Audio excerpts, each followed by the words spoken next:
A popular mom influencer is called out for potential abuse, but what happens after her YouTube channel failed would shock the nation. This is the Ruby Franke story.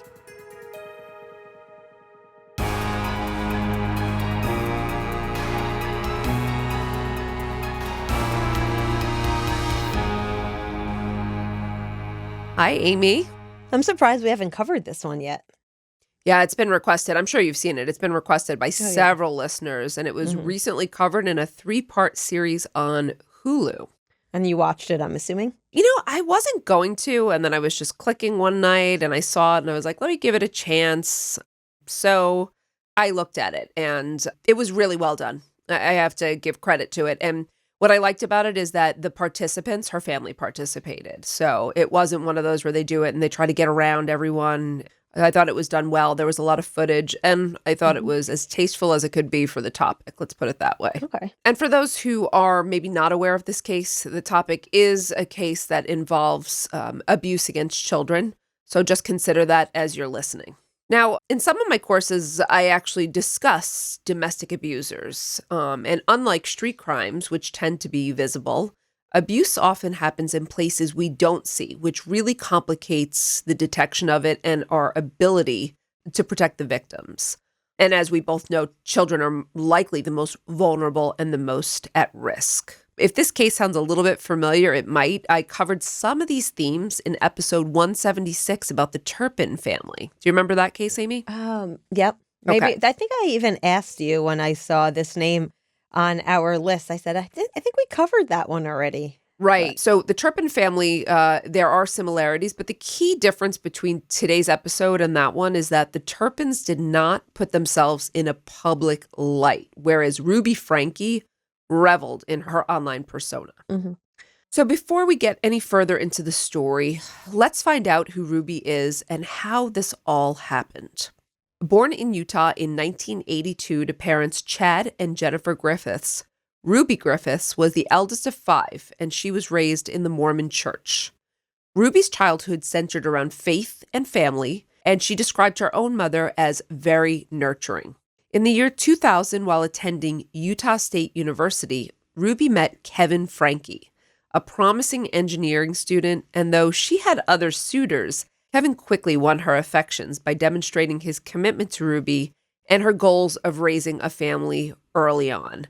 I think Ruby, in the documentary, it said something like Ruby had a list of suitors, and things that she wanted from them.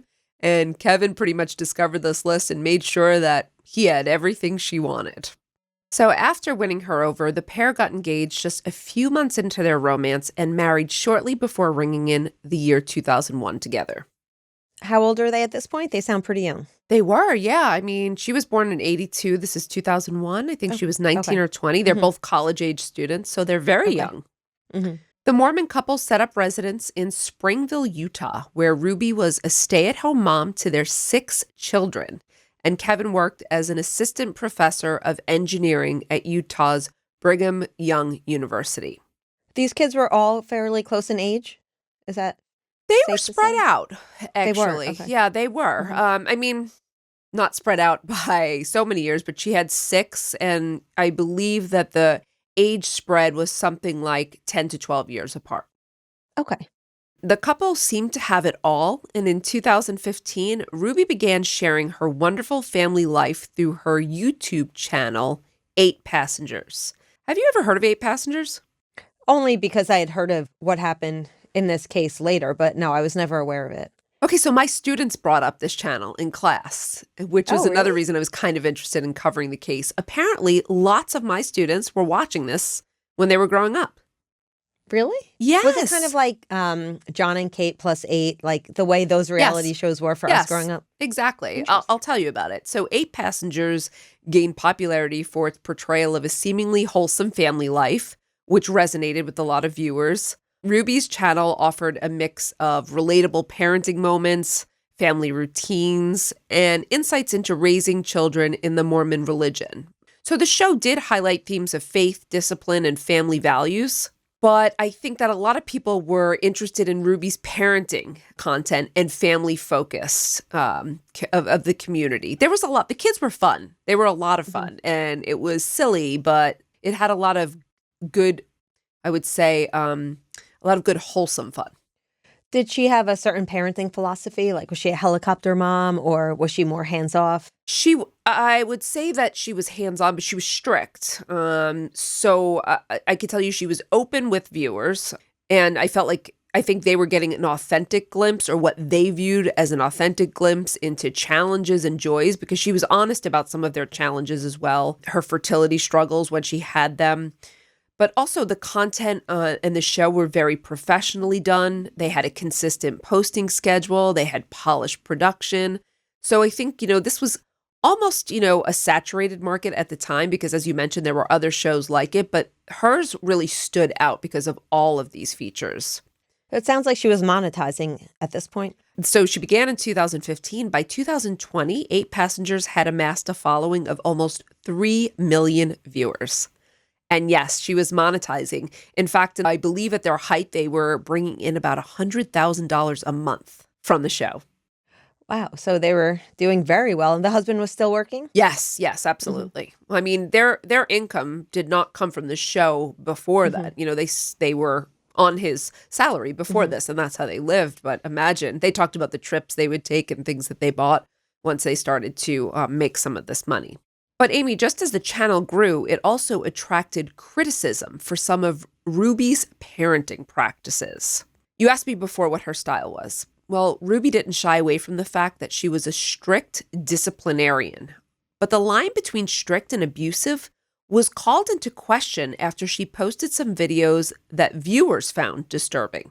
So let me tell you about these. In one of them, Ruby's son Chad, who was 15 at the time, had been forced to sleep on a beanbag for 7 months as punishment for playing a prank on a younger sibling. So they moved him down into the basement and he didn't have his room anymore. In another video, Ruby threatened to cut the head off of one of her children's teddy bears for misbehavior. I saw that. I don't like that. That just feels instinctually wrong. Is that abuse though? Well, it Because I depends. agree. I don't agree with it. You could argue it's It feels psychological wrong. abuse. Yeah. But I can tell you the most controversial incident was when Ruby refused to bring a bag lunch to her 6-year-old daughter, Eve, after she forgot to pack it herself. So the school had called saying your daughter doesn't have any lunch, and she said tough. And she also said no one else should feed her. She'll learn a lesson this way. So viewers became, yes, I know. This is, again, some might say that, okay, she's teaching them some life lessons here, while others thought it was borderline abusive. But I will say that enough people became concerned after seeing these episodes that 18,000 viewers signed a petition requesting that Child Protective Services check on the children. Wow. I was not, see, I've heard of this case. I was not aware that this was viewer driven. I wasn't either. It's just think when we think That's we know a case. that's really interesting. Well, it wasn't also just the internet viewers who were concerned. Ruby and Kevin's oldest daughter, 18-year-old Shari, who was away at college, also phoned the authorities, expressing concern for her younger siblings' safety. And I'll get Oh. into a little bit more of that later, but she was concerned that her siblings were on their own a lot at the time that she called. How old's the youngest at this point? So the oldest sounds like she's college age. Yes, and the youngest at that time, I believe when Shari was 18, her youngest Eve was 6. So that's the Okay. spread, 12 years. I get a little leery about ages because I know we took a criticism once, like I got the age wrong on someone, and I'm like, oh goodness, I gotta, try to make sure I get this exactly right. In response to these concerns, Child Protective Services did conduct an unannounced visit at the Franke home. But what they found didn't exactly sound off alarm bells. In this first visit, Ruby was baking with one of her daughters while doing a puzzle with another one. Police interviewed the children, but none of them disclosed, abuse allegations against either one of their parents. So without any evidence of abuse at this time, the case was closed. But the damage was done to Ruby's online presence. She lost her YouTube following, a lot of them, especially after she refused to apologize for her parental practices. So, what did her husband Kevin think about all this? While Kevin did critique Ruby for her harsh punishment of the children, what he perceived to be harsh, their marriage wasn't the strong, united front they had showed the world on 8 Passengers. With the pressure of living such a public life and Kevin's disagreements with Ruby's disciplinary parenting, the couple found themselves at odds by the year 2021. Although let me just say that Kevin was absolutely devoted to Ruby. He adored her and was willing to do anything to save their marriage. Question, was he also abusive towards the children, or like was he ever in these videos as well, or it was just focused on Ruby? This was focused on Ruby. Not from what I could see. Kevin was not. In an effort to save their relationship, though, they began seeing licensed family and marriage counselor Jody Hildebrandt, whom the Frankes had met through their church community. Jody's treatments were heavily guided by religious tenets, and Jody had worked with their son Chad in 2019. So why did she work with Chad? Well, by the year 2018, Chad really didn't want to have his life broadcast to the world through Ruby's YouTube channel. And he became somewhat defiant about participating in the filming. Chad reported as well that he was struggling at home and in school, developing a resentment towards authority. So they sought Jody's treatment, and with his therapy, while first Chad said totally unwelcome, he said that Jody began to help him. In fact, Chad said that he started to feel like himself again after meeting with Jody for some time. So this is why for Ruby and Kevin, turning to Jody for some help seemed like a surefire plan. She was a family counselor. She was rooted in the church. She had helped their son. But what they also did not know was that Jody had a history of ethical violations. In fact, she had her license suspended in 2012 for violating patient confidentiality. It was reinstated.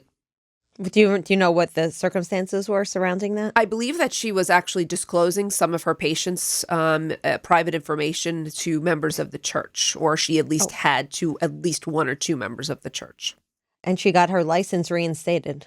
She did. Yeah. I don't know how serious it was. It was serious enough to warrant a suspension, but I guess not enough to have her barred from the profession or her license revoked. Ruby in particular was very taken by Jody, and she found a natural mentor in her and a natural friend, you might say. The couple began participating in Jody's Connections program, and this was a parenting and relationship program which focused on adhering to what Jody called truth over distortion. So let me explain this a little bit. Jody suggested that people live in distortion when they allow their wants to become more important than the truth. And those distortions basically prevent connections in relationships or break the relationship.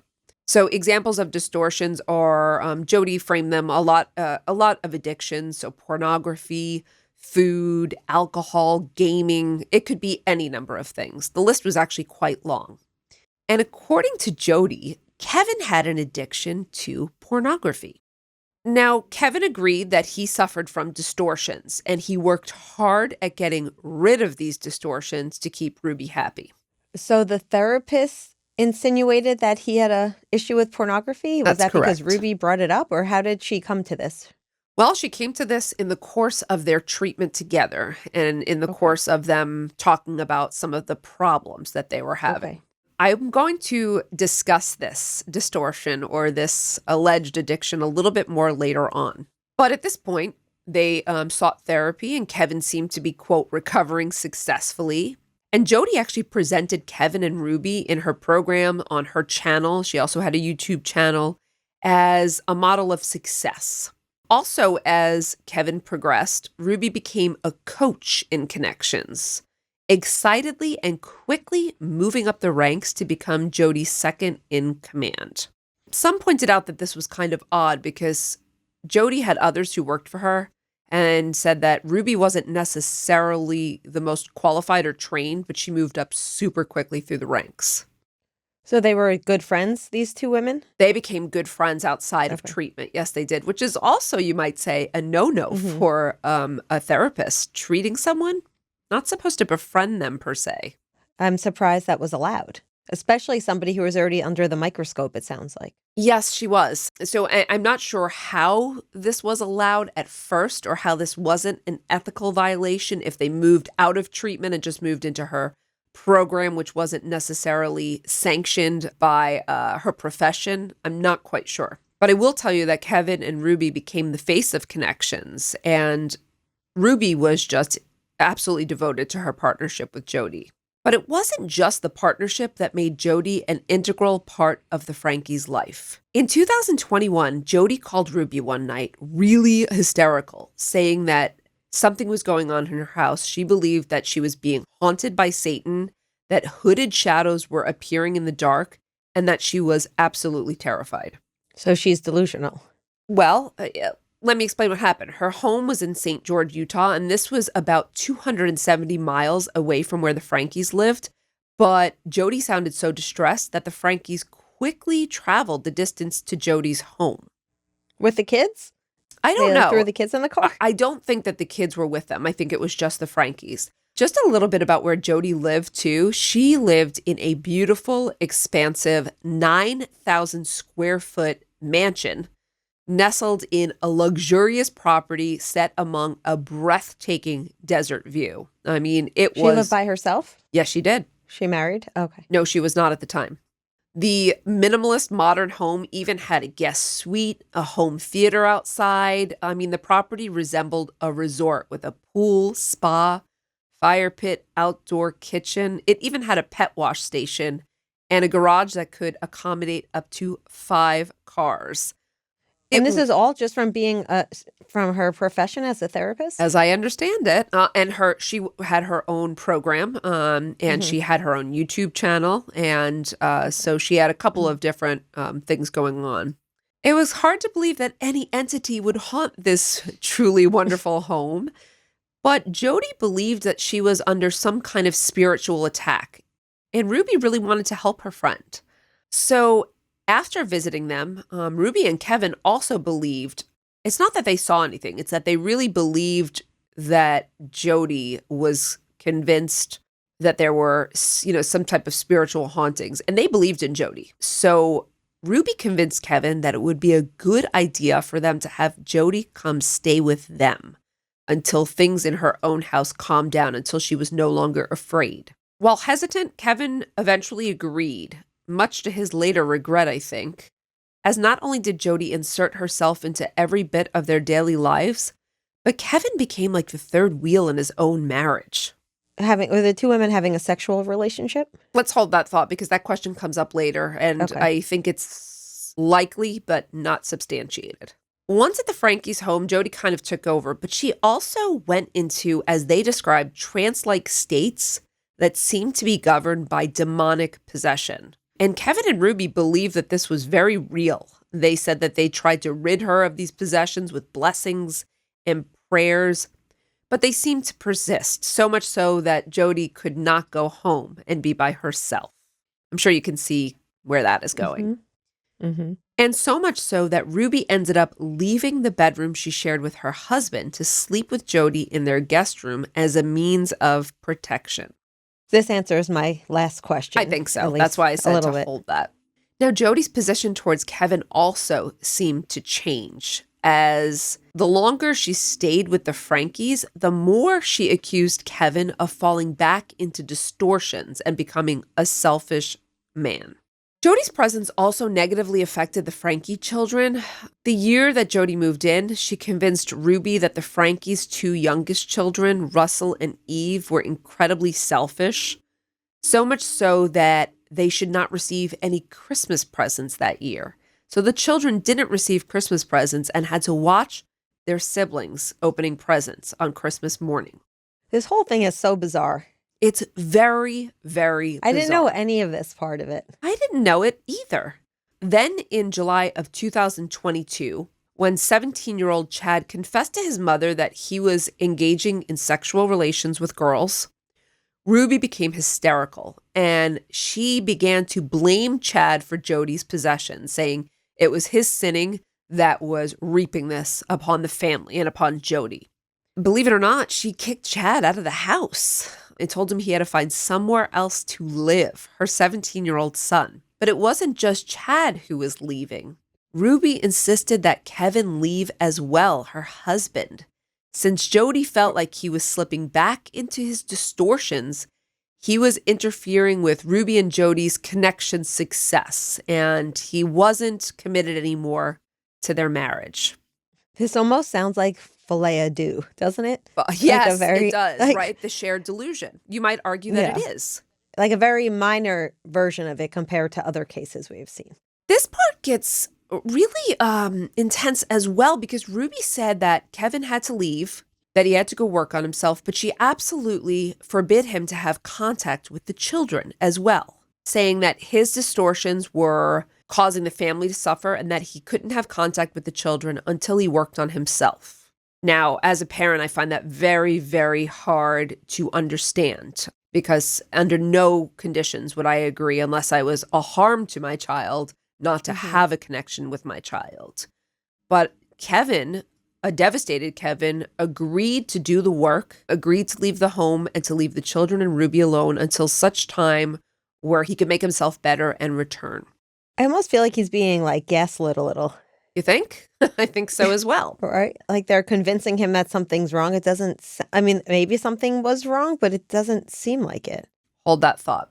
With her father and oldest brother both gone, the Franke's oldest daughter, Sherry, who'd been away at college, also found herself unwelcome in the home because Ruby said that she also caused chaos in the family. And I think that was because she was not a huge fan of Jody and Jody moving into the home. So this left the 4 younger children in the care of Jody and Ruby. Now, the Franke's neighbors noticed that these 4 children were left alone a lot. And some of those neighbors were in contact with the oldest daughter, Sherry Franke, who was away at college.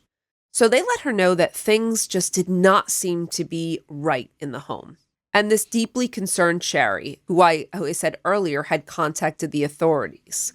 So this is when, in September 2022, she called the Springville Police Department to report that her siblings were being left home a lot and she was very concerned for their welfare. But this wasn't the only call. As I said, neighbors had called, and there were actually several visits to the home. But no one answered at the residence, and no further action was taken by authorities at the time. Now, unbeknownst to Sherry or even Kevin and Chad, by the summer of 2022, Ruby had taken the youngest 2 children and moved into Jody's enormous estate, leaving her 2 teenage daughters alone in Springville to fend for themselves for weeks at a time. How old were the 2 older ones? They were definitely teenagers, but they were under the age of 18. Okay. I want to guess they were around 14 and 16 or 15 and 16, but I'm not positive. Either way, they were minors. They were minors, absolutely. I will say, while this was terribly neglectful, it saved them in some ways from the awful fate of their younger siblings. But no one knew about any of this until August 20th, 2023. When the Franke's 12-year-old son, Russell, rang the doorbell of one of Jody's neighbors. When he did, he asked the man for 2 favors. First, he asked, could he please take him to a police station? And second, could the man give him food and water? Oh. Yes. How old is this child? He's 12 years old, and the neighbor, observing how completely emaciated the boy was, gave him a place to sit along with food and water immediately. While the 12-year-old Russell ate, the neighbor called 911, and he could be heard weeping on the 911 call as he described what the boy looked like to authorities. Oh. You can see this, by the way, in the Ring camera footage in the documentary. Russell was so thin, his bones were protruding from his skeletal frame, and his wrists and ankles were covered in rope burns and duct tape. When was the last time anyone saw him? He wasn't at school. This was the summertime? He was not at school, and it had been several months since anyone had seen them. The police and EMS quickly responded to Russell, while dispatching other officers immediately to Jody Hildebrandt's home. They banged on Jody's door demanding entry, but Jody, who was already on the phone with her lawyer, resisted compliance. When she opened the door, you can see her going, whoa, whoa. And they're telling her, get out of the house now. And she's saying, well, I'm on the phone. And they're saying, get out of this house. Let us in right now. So after the police ordered her out, they gained entry to the home and they found the youngest Franke child, Eve, sitting in a large, dark closet. She was also emaciated and terrified to answer any questions. Authorities immediately assured Eve that she was safe. They were there to help her. They also sat with her and brought her food. She was clearly initially afraid to speak or to eat, and it took 4 hours to coax the little girl out of the closet. And how old was she? You said she was 6? She was 6 when they began. So Eve at the time, I believe, was 9 or Okay. 10. Again, the ages, Awful. I might be off by a year. So, but she was the youngest. After she was safe and taken out of the home, officers searched the rest of Jody's home. They discovered in the basement a panic room. Now, initially, they asked, there was a safe or a lock on the door, and they had asked Jody what the combination was, and she said, I don't know. I'm not sure. Ironically, I think they were just playing around trying to figure out, and one of the officers said, let me just try like 1, 2, 3, 4, something like that, and it worked. When they gained entrance, they found a room that was barely furnished, a sparsely furnished room that contained ropes, handcuffs, cayenne pepper, and surgical sponges and bandages. The room was where the children's punishments looked to be taking place, and it was cruel and horrific, according to later reports. I'm going to return to the specifics later on. I just wanted to give you the information about what they found when they searched the home. Where's Ruby, meanwhile? Good question. She was missing at first, but all of a sudden she appears out of nowhere, sitting on a couch, staring into space with nothing to say. She entered the home several hours after the search commenced. At this time, both Jody and Ruby were arrested, and the police had a lot of questions for these two. While she was missing during the initial search, Ruby had actually contacted her husband, Kevin, for the first time in, get this, Amy, 1 year. They had not been in contact. He hadn't seen the children? No. Why was he not? I'm not blaming him for anything, but I'm curious. Did he try to get legal help or No, he did not. try to gain access to the children? No, he did not. It sounds like she almost brainwashed him. Well, we'll let you and we'll let the listeners decide for themselves in a little bit. Kevin says that he was desperate to hear from Ruby, and actually when he got her phone call, he thought, this is the moment I've been waiting for. This is a reconciliation. She wants me home. We're going to be a family again. Instead, Kevin says that Ruby said, you have to go to the police station and pick up our children. And Ruby assured Kevin that the situation was going to seem much worse than it was, that it was blown out of proportion, that the police would try to paint her as an abusive mother where she was just disciplining the children. Now, at this point, Kevin still believed in Ruby. He adored her.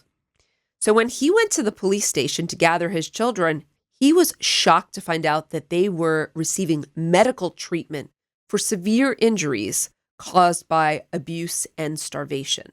He was also astounded to find out that Ruby had left their teenage daughters to fend for themselves and that she and the children had moved in with Jody. He had no idea about any of this. While he was initially under suspicion as well, his interview with the police quickly ruled him out as having had any knowledge of the abuse of the children. Jody and Ruby, however, were an entirely different story. But would they speak to the police would be the question. I'm going to say no. No. Jody kind of began to, but her lawyer intervened and told her not to say anything, or at least that's what she said. She began talking, saying, I'd really like to help you and I'd really like to clear this all up, but my lawyers advised me to remain silent until I have representation. Ruby was such an awkward situation. She said nothing at all, simply sitting, staring into space and blinking heavily. But she didn't even say anything about wanting a lawyer for several minutes, it seemed, into the investigation or the interview. So the detective handling the interview introduced herself and tried to get some basic information, not related necessarily to the charges. And Ruby said nothing. Rapport building? She was trying to... Yeah, but Ruby said nothing. But she had these long blinks and stares. Eventually, she said, I want a lawyer. Both women were charged with aggravated child abuse and held without bail. And at this point, the investigation uncovered the horrific torture these children endured, and not just from what they shared in their interviews, but also from a diary Ruby had kept that documented the, quote, discipline of the children. So at this point, she was only disciplining the two youngest. Obviously, it's abuse, which she did to the middle ones. Neglect. Yeah, so, okay. But yes. Do you think she did that because she thought she could get away with it more with the younger children? I think that probably, yes, they were more under their control. And I think the two teenagers were harder to control, probably more resistant to going to living with Jody. And so she just decided leave them behind, probably with Jody whispering in her ear as well. So according to Ruby's own writings, she and Jody punished her children by forcing them to do hard physical labor outside in the blazing desert heat with no shoes on. So there were burns. They were burned. They were also starved of food and water for days at a time, and they were often restrained with duct tape, rope, and handcuffs. Their wounds from these restraints were then dressed with burning cayenne pepper for an unimaginable pain. This is torture. Facing several charges and up to 30 years in prison, it was no surprise that both women entered guilty pleas. During sentencing, a tearful Ruby said that she was influenced by a paranoid and distorted view of her religion. Did they give her a mental health assessment? Yeah, that's what I wondered too. I'm not sure if they did, but there was no claim of incompetency or insanity, nothing here, which I thought was a little bit bizarre. Ruby claimed that she was acting under the belief that her abusive behaviors were acts of repentance on behalf of her children. So she seemed to think that by punishing them in extreme ways that she was helping them atone for what she perceived as their sins. And I would say that this was just an excuse. However, this was pages of her diary all over it. She wrote about the abuse very honestly, but wrote that she believed the abuse was their repentance and that she was doing the right thing.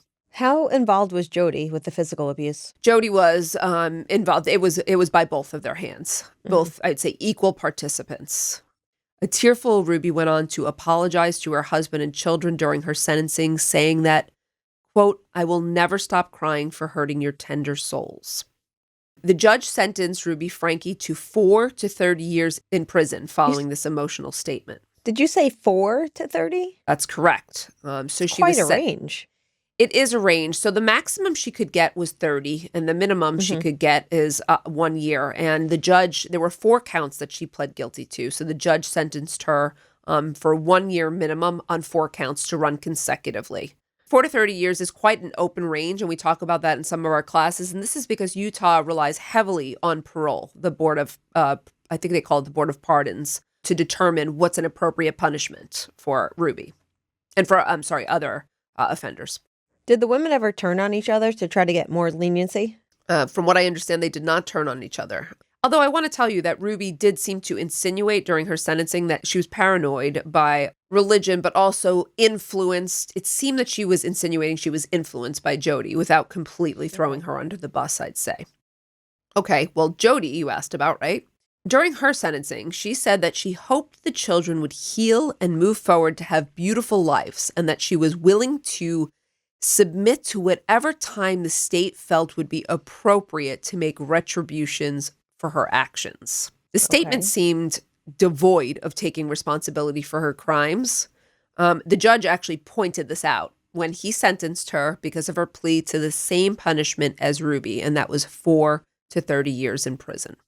Do you find that interesting that Ruby didn't get a harsher sentence being that she was the children's mother? The conduct was the same. So the way in which they were charged, the conduct of aggravated abuse was the same, whether it was Ruby or Jody. It's just very hard for us to fathom that there wouldn't be a harsher punishment for the mother of their children. If it was a jury doing that sentencing, it would have looked very different because I feel like they would have sentenced more in emotion. They wouldn't be, but I'm saying I think it would have been harsher. I mean, they were smart to take the pleas. They would have been sentenced much harsher, I would say, if a jury got that into their hands. There's no way. I mean, the proof was there. It was in writing. It was in the pictures. If you saw the children, that was enough proof. I have to say, it was very hard to look at the children. They show it in the documentary, especially they're showing Russell and what he looked like when he came to the door and when emergency responders came to get him. It's heartbreaking. Let's talk a little bit about the aftermath here. Ruby and Jodi have both been serving their time at the Utah State Correctional Facility since 2023, though they are housed separately and they have no contact. 8 passengers and connections were both deleted from YouTube, and Ruby Franke is banned from the platform. I imagine Jodi is as well, but I only saw about Rudy. Though Kevin Franke stated that he will always love his wife, he filed for divorce from Ruby after her arrest. Their divorce is ongoing. He has the children, I would hope. He does not have the children right now, but he's working on getting them. Yes, because they went into Child Protective Services. And let's not forget, Kevin had a responsibility to his children as well. So while he is working very hard to get his children back and absolutely has visitation with them, they are still not in his custody fully. And he talks about, working right now on rebuilding these relationships. Can the children visit their mom in prison, do you know? Especially the older ones? I don't know. Well, I can tell you that the older ones are not going to be visiting them. So let me tell you about them as well. The oldest daughter, Sherry, has been very outspoken against family vlogging, so video logging, and the need to protect child influencers. So she wrote a book, and she has no interest in having a relationship whatsoever with her mother. Lifetime released a movie about the Franke family, though the network did not consult with any family members, and Sherry was also not happy about this. But Sherry, Chad, and Kevin Franke participated in the Hulu documentary Devil in the Family, The Fall of Ruby Franke, which is the documentary that I watched, the 3-part series. Chad, who is now an adult as well, is active on social media. He posts more lighthearted pics and content of his girlfriend, his travels and hobbies, and his new career in real estate. Even Russell, the 2 youngest children, from what I understand, had to receive ongoing medical treatment and mental health treatment, as I imagine all of the children did. While this family will have a very long road in front of them, it's hopefully a start for them on their path to recovery. But I think that we also should discuss why this happened in the first place, how this happened. Because as you said, this is so bizarre. It's hard to figure out the why of this, right? The motivation, or how this seemingly happy family spiraled. What happened to Ruby Franke? Correct me if I'm wrong, but it seems that the abuse ramped up when she started hanging out with Jodi. Yes, it absolutely did. So what Sherry said about her mother was that she always had this potential. There was something underneath the surface. She could be harsh, but the real physical abuse began with Jodi. What is Jodi's background? Was she abused as a child? Do we know anything about her? I don't know about her background, but I want to tell you that many people did blame Jodi for this. They said that Ruby would not have gone down this path.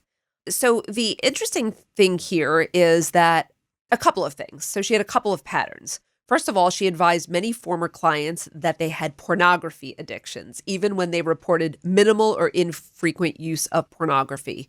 This seemed to be a way that she would divide couples. She would advise couples, any one who seemed to have a, quote, pornography addiction or another distortion, she'd advise them to separate. So she separated many couples. Meghan, the other couples that she was involved with, did she move into any of those relationships? Because it seems like she almost fell in love with Ruby and inserted herself. Was this a pattern of hers? It was not a pattern to move in. Many people said, or not many, but I saw a couple of reports that said that she became hyper-focused on Ruby and she did not move into the homes of other people. However, I will say once this case became public, a niece of Jodi's named Jessie spoke out and reported that her Aunt Jodi had subjected her to the same type of abuse when she was a child. She specifically said that Aunt Jodi had duct taped her, isolated her, forced her to sleep in the snow, and performed other extreme psychological and emotional abuse as punishment for what she called perceived sinning. Meghan, it sounds like she was abusive to her niece. Does that mean she didn't have her own children? From what I understand, Jodi did have 2 children. They did not live with her at the time, and I don't believe she has much contact with them anymore. And look, I don't know what happened there. I can tell you informally, I saw some things on Reddit that said that Jodi was abusive to her own children, but they try to keep a quiet profile, and I think they want to distance themselves here. But it does sound like, I mean, if you take at least what Jessie said, her niece, if you at least take what that said, it establishes a pattern. And Jessie said something very interesting too. She said that the information that Ruby, like what Ruby was saying, was identical to what Jody had been espousing for years.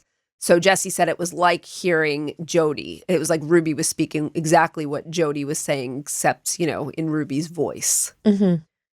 So there is quite a history here. Jody had a pattern of separating families. She's got a pattern of declaring the husband is addicted to pornography. She seemed to have a pattern of abusing children. So it's undeniable that Jody's influence is probably what escalated Ruby. But again, her own practices and her own children seem to feel that she had the foundation to possibly be abusive herself, if that makes sense. Yeah. In the end, I think this was almost like a perfect collusion. Like you said, it was almost folie à deux, right? I called it filet à deux, but I think you say it much We say smoother. it different. I think it's tomato. But yes, I don't know if it quite escalated to that, but it seems like there was something going on where they were having shared delusions.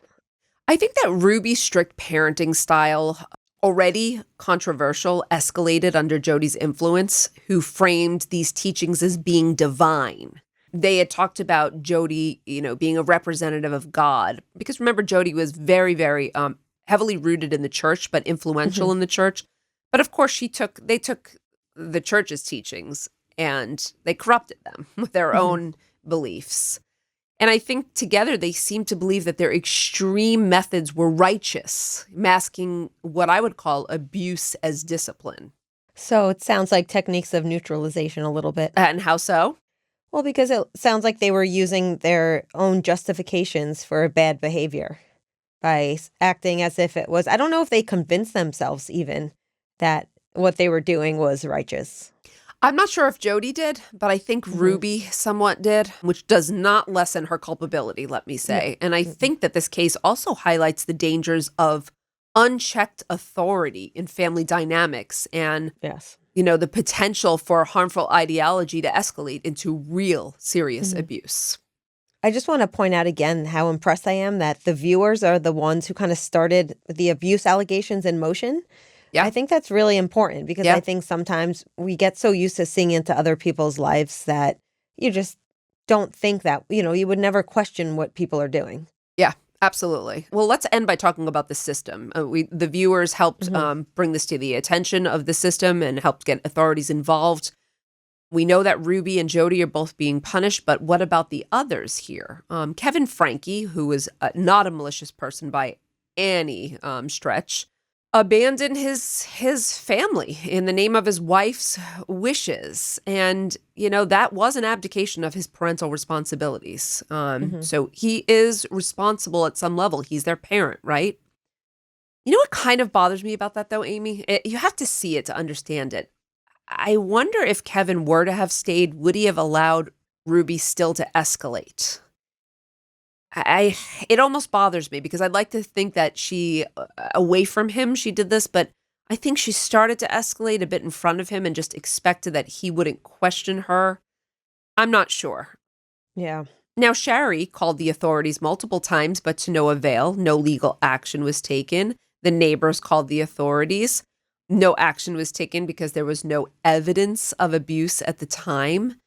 So this kind of also has me questioning the criteria or the effectiveness of the system in identifying and treating child abuse, right?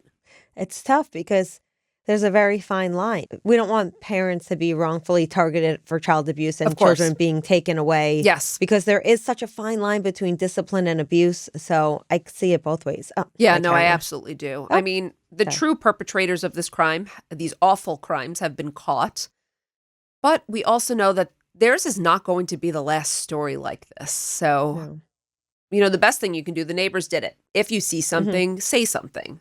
So I'd like to provide just a couple of resources here too. Child Welfare Information Gateway is a helpful resource that provides contact information for child protective services across the country. As reported also in a previous episode, the Child Help National Child Abuse Hotline provides state-specific information on how and where to report suspected abuse and maltreatment.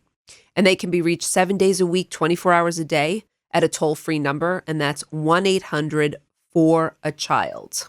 All right, our hearts go out to the Franke children. I sincerely wish them a future of healing, strength, and nothing but positive things moving forward.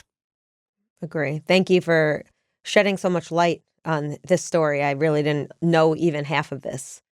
I didn't know half of it either. Before we go today, I just want to say that I am super excited for book club next week. It's time. May is our book club. Yeah. What book do you have this time?